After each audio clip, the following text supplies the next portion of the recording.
आप सभी को प्रभु यीशु नाम में जय मसीह की। आज के सुंदर दिन के लिए प्रभु को धन्यवाद देते हैं कि वे हमारे जीवनों में जोड़ते हैं, हमारे जीवनों में कार्य करते हैं। आशा है कि आप स्वस्थ होंगे, प्रभु में आनंदित होंगे। आज के दिन के लिए परमेश्वर हमसे क्या बात करते हैं, आइए हम देख लेते हैं। वचन पर जो हम मनन कर रहे हैं वह हमारे जीवनों से ही हमें दिखाई पड़ने वाला है। जैसे कि मैंने बोला कि आप अपने जीवनों से क्या प्रदर्शित करते हैं, यह चीज़ बहुत ही मायने रखती है। आपके जीवनों में आप क्या करते हैं, हम बोलते तो बहुत है लेकिन हम करते क्या हैं, इस चीज़ों से फ़र्क पड़ता है। हमारे जीवन में क्या प्रभाव पड़ता है, दूसरों के लिए हम मतलब है कि इम्पैक्ट आप कैसा डाल रहे हैं दूसरों के ऊपर अपने जीवनों से। आइए हम देख लेते हैं।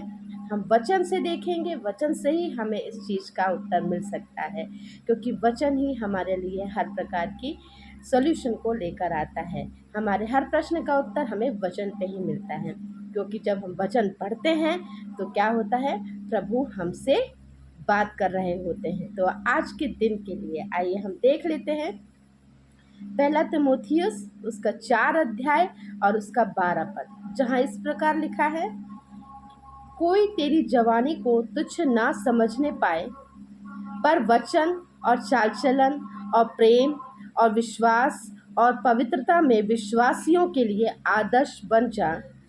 जब तक मैं ना आऊँ तब तक पढ़ने और उपदेश देने और सीखने में लौलीन रहे। यह तीमुथियुस लिखते हैं। तीमुथियुस पौलुस के एक सहायक थे। जब पौलुस प्रचार करते थे तो तीमुथियुस इनके साथ रहा करते थे।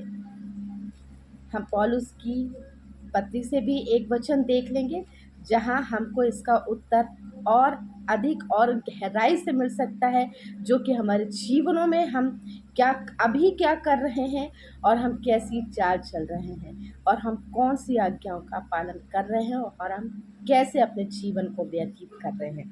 आइए हम देख लेते हैं फिलिप्पियों की पत्री, जिन्हें पौलुस प्रेरित ने ही लिखा है। फिलिप्पियों की कलीसिया के लिए, जब फिलिप्पियों की पहली कलीसिया स्थापित हुई थी, तब पौलुस ने वहाँ के लोगों के बीच में जब उन्होंने कार्य करना आरंभ किया तो उन्होंने बहुत सी ऐसी बातें देखी कि इनको किसी भी प्रकार से इनको आगे बढ़ाना है, और उनको आगे बढ़ाने के लिए, इनको प्रेरित करने के लिए पौलुस ने यह पत्री लिखी कि उनके जीवन में शायद कहीं न कहीं एकता की, कहीं दृढ़ विश्वास की कमी लग रही थी। तो उन्होंने यह पत्री को लिखा और देखें कि उन्होंने उनकी पत्री में उन्होंने क्या लिखा है। फिलिप्पियों की पत्री उसका पहला अध्याय और 27 पद, जहाँ इस प्रकार से लिखा है, आप भी मेरे साथ निकाल सकते हैं क्योंकि वचन से ही हमें वचन का उत्तर मिलता है। पहला 27, केवल इतना करो कि तुम्हारा चाल चलन मसीह के सुसमाचार के योग्य हो, कि चाहे मैं आकर तुम्हें देखूं, चाहे ना भी आऊं, तुम्हारे विषय में यही सुनूं कि तुम एक ही आत्मा में स्थिर हो और एक चित्त होकर सुसमाचार के विश्वास के लिए परिश्रम करते रहते हो, और किसी भी बात में विरोधियों से भय नहीं खाते। यह उनके लिए विनाश का स्पष्ट चिन्ह है, परंतु तुम्हारे लिए उद्धार का है, और यह परमेश्वर की ओर से है। यहाँ हमें वचन का उत्तर मिल जाता है प्रियो। तो ये जो वचन हमसे क्या कहते हैं, ये वचन हमसे कहते हैं कि हम विश्वास में चलें, और जब तक जितना हो सकता है हम परमेश्वर की उन आज्ञाओं पर बने रहें, क्योंकि परमेश्वर ने बोला है, वह दिन आएगा कि जब मैं तुमसे पूछूंगा कि जो मैंने तुम्हें अधिकार दिया था, जो मैंने तुम्हें आज्ञाएं दी थी, तुमने उसका पालन किस हद तक किया, और तुमने कितने लोगों को वह प्रभु का सुसमाचार जो मैंने तुम्हें दिया था तुमने सुनाया है। क्या तुम आत्मा में स्थिर होकर हर एक काम को करने पाए हो? ये तुम्हारे जीवनों से क्या दिखने मिलता है? हम एक और अध्याय पढ़ लेंगे, एक और पद पढ़ लेंगे जो कि हमें मिलता है प्रेरितों के काम की पुस्तक में, उसका दूसरा अध्याय और उसका 42 पद, जहाँ इस प्रकार लिखा है, और वे प्रेरितों से शिक्षा पाने और संगति रखने और रोटी तोड़ने और प्रार्थना करने में लौलीन रहे। तो इनसे हमें कितनी बातों का पता चलता है? इनसे हमें 4 बातों का पता चलता है। पहली है कि जो परमेश्वर ने हमें आज्ञा दी है, हम उन आज्ञाओं का पालन पहले स्वयं करें।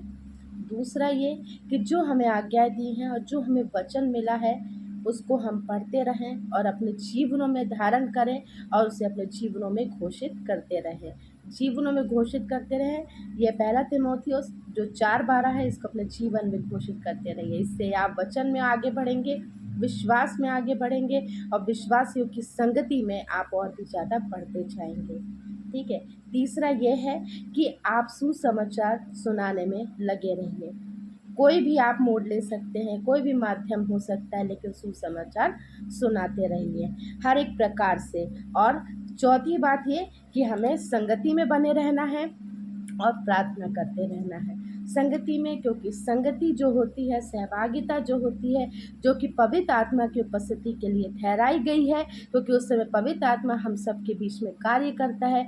इससे हमारा विश्वास बढ़ता है और हम विश्वास में और भी ज़्यादा आगे बढ़ते हैं। तो आशा है प्रियो, आज के दिन के लिए जो वचन में जो मनन है, आपको इससे आशीष मिली हो। आपके सुने जाने पे और समझे जाने पे और वचन को पढ़े जाने में, उसके रहस्यों को आपको जानने में प्रभु आशीष दे। तो आज के दिन के लिए आप अपने आप से यह वादा कर लीजिए, आज के दिन के लिए हर एक दिन अपने लिए एक प्रॉमिस करते जाइए कि आज के दिन में यह काम करूँगा, आज के दिन में यह काम करूँगी। वचन पढ़िए, वचन पर मनन करिए, संगति करिए और प्रार्थना करने में लौलीन रहे, क्योंकि प्रार्थना करने से हर एक कार्य संभव हो सकता है। अपने लिए भी प्रार्थना कीजिए और सबके लिए प्रार्थना कीजिए। इससे आप आगे बढ़ेंगे और परमेश्वर आपके हर एक कामों को सफल करेगा। आज का जो विषय है, जैसा है कि हम सबके लिए क्या बने, आदर्श बने। हमारा जीवन कैसा हो, ये हमारे ऊपर डिपेंड करता है। हम क्या करते हैं, ये हमारे ऊपर डिपेंड करता है। प्रभु ने तो अपनी आज्ञाएँ दे दी हैं, वचन दिया है, क्योंकि हमें वचन से ही वचन का उत्तर मिलता है। इसमें और भी कुछ ज़्यादा बातों को हमें जोड़ने की या किसी भी प्रकार से और कुछ ऐड करने की आवश्यकता नहीं है। आशा है प्रियो कि इस वचन को पढ़े ही जाने में आप यह बात समझ कर होंगे। आज के दिन के लिए प्रभु को लाखों लाख धन्यवाद दे। प्रभु ने हमें सारी बुरी बातों से, बुरे खतरों से, बुरी मुसीबतों से, बुरे लोगों से हमें बचा के रखा। इसके लिए प्रभु को लाखों लाख धन्यवाद दे। आइए हम छोटी सी दुआ कर लें। धन्यवाद धन्यवाद धन्यवाद हे यहोवा राफा, हमसे आगापे प्रेम करने वाले यीशु राजा, आपको लाखों लाख धन्यवाद देते हैं प्रभु इस सुंदर संगति के लिए। प्रभु यहाँ उपस्थित एक एक क्षण को प्रभु आपके हाथों पे रख देते हैं। प्रभु आपने हमें बुरी बातों से, बुरे लोगों से, बुरे विचारों से आपने हमें बचा के रखा। प्रभु इसके लिए आपको लाखों लाख धन्यवाद देते हैं। प्रभु ये जो वचन हम पढ़ते हैं प्रभु, कि हम मसीह के अनुसार चलने वाले हो सके प्रभु, हम सभी के लिए हमारा जीवन आदर्श बनने वाला हो सके प्रभु, ऐसी हमारी प्रार्थना है प्रभु। आज के दिन के लिए प्रभु हम मांगते हैं, हम सब अपने लिए और उपस्थित यहाँ एक एक क्षण के लिए प्रभु, कि वे अपने जीवनों में कार्यों को करते जाए, वचन को पढ़ते जाए प्रभु, और उसमें प्रभु अध्ययन करने वाले हो सके प्रभु, सुसमाचार को सुनाने वाले और प्रार्थना में लौलीन करने वाले हो सके प्रभु।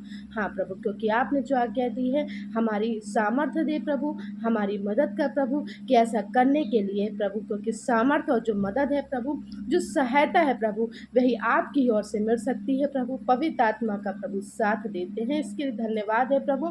ये जो सुंदर संगति है प्रभु, पवित्र आत्मा की उपस्थिति में होने पाती है प्रभु। आपको सारा आदर महिमा देते हुए आज के दिन को प्रभु आपके हाथों पे रखते हैं, यहाँ उपस्थित एक एक क्षण को आपके हाथों पे रखते हैं। सारा आदर महिमा देते हुए इस प्रार्थना को मसीह यीशु नासरी के नाम से मांगते हैं, सुनिए कबूल कीजिए। आमीन आमीन आमीन।